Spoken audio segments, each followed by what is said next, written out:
किल्ले महाराजांना जिंकता आले, पण हा एक किल्ला असा आहे मुरुडचा जंजिरा किल्ला अजिंक्य राहिला. आणि तिकडे आपला भगवा झेंडा तिकडे फडकवता येत नाही.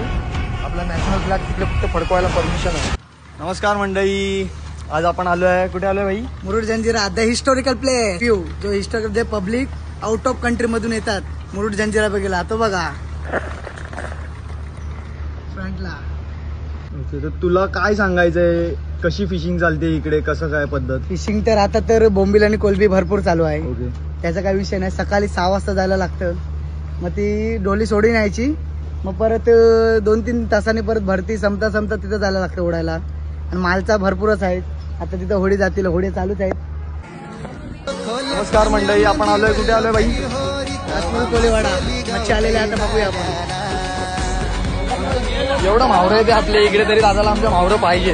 कुठे पण जाऊ दे, मावरं घ्यायचं हे मॅन्डेटरी. जसं जसं आपण आतमध्ये गेल्यानंतर पाणी हिरवं, पाणी एकदम क्लीन, एकदम बाहेर गेल्यावर काळं पाणी, एकदम बाहेर काळं पाणी. आणि जोपर्यंत असं नॉर्मल पॉईंट आहे ना तोपर्यंत ब्ल्यू पाणी एकदम. अच्छा जसं एकदम बाहेर गेला अच्छा, त्याला ब्लॅक पाणी येतं. इथून असं वाटतं की 3 कलर आहे. 3 कलर आहे. एकदम रेड सारखं वाटतंय, मध्ये एक आहे, हिरवट एक पण. आहे, हा, मग आणि त्याच्या बाहेर त्याच्यानंतर black. एकदम बाहेर.